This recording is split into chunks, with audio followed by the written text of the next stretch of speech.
Hello మామా. చెప్పురా, ఏడున్నావు మామా ఏమన్నా ఉండగానే ఎందుకురా? ఈ రేషన్ కార్డు ఆధార్ కార్డు పట్టుకొని గ్రామ పంచాయతీకి రా. ఎందుకురా? బీర్లు ఇస్తుర్రట, ఆడోళ్ళకి షీర్లు ఇచ్చిండు కేసీఆర్, మనకు బీర్లు ఇస్తాడట. అత్తున్నా కొట్టు వద్దు కొట్టు వద్దు కొట్టు వద్దు వద్దులే పోరా రే. కొట్టు వద్దు కొట్టు ఎంట్రే నా కొడక రే కొట్టుకునేది రే. నువ్వు నా మాట విని కొట్టు. ఓకే ఓకే ఓకే ప్లీజ్ కొట్టేయ్. నువ్వు మనిషివా పశువా? అలా కొడతావంటే చచ్చిపోతే ఎవరు రెస్పాన్సిబిలిటీ? మీరు చేసే తప్పు తెలిసయ్యా, కానీ మానలేకపోతున్నా. నువ్వెవరు తల్లి? మాకు తెలియాలి కానీ నువ్వెవరు? మామగారు చనిపోయారు. అవును, శృంగారపాటి వంశం మాది. దేవకన్య వంశం మేడం. మా తాత నాకు చెప్పాడు. ఎప్పుడు చెప్పాడు? రోజు కనిపిస్తాడు, ఆత్మరూపంలో కనిపిస్తాడు. ఉందేమో ఆత్మ, ఒకసారి చూడండి ఏం చెప్తుందో ఒకసారి చెప్పండి. ఎవరిదైనా ఏమన్నాడన్నా? అది నోటితో చెప్పేది కాదులే. ఆయన అర్పించడానికి ఏంటి, నువ్వు చిన్నపిల్లవా? ఆయన రెచ్చగొడితే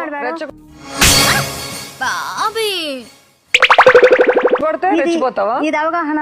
రెచ్చగొడితే రెచ్చిపోతావా? రెచ్చగొడతారు అంటే రెచ్చిపోతారండి. ఏంటే కౌంటర్ ఇస్తున్నావు? దున్న పొత్తులా తిని అతని మనసు చూశాను నేను. ఆయన నాలో ఏం చూశాడంటే అతన్ని అడగాలండి. సాధించాడు అన్న. చంపుతా ఏమనుకున్నావు? అతనిలో ఏంటో అతని కళ్ళలో చక్రాలు, అతని కళ్ళల్లో కళ్ళు పెట్టి లోతుగా చూశాడండి. ఆ కళ్ళల్లో చక్రాలను చూసి ప్రేమలో పడిపోయి శక్తులు ఉన్నాయన్నావు కదమ్మా. అతిథి శక్తులు అంటే సార్, మొన్న నేను మా ఇంట్లో అక్కడ ఉంది గోల్డ్ బంగారం ఉంది, దాని మీద కాలు పెడితే భూమి ఎత్తైంది సార్. దేవకన్యలు కదా, స్టేట్ అయితే భూమి పెరుగుదల అయింది, పేట భూమి. ఎవరు దేవకన్యలు? నేనండి, మాది దేవకన్య వంశం.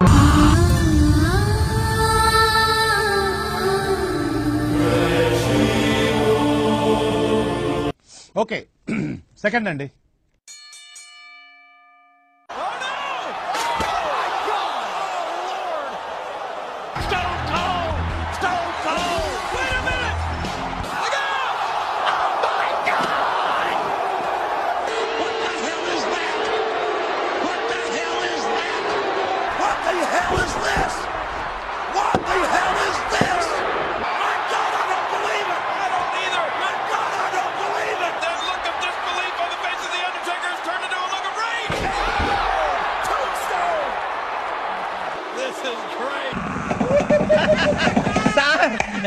ఏం చేయడం లాట్ సార్, ఇంకా మేము వెళ్ళి రెక్స్ తీసుకుంటాం సార్.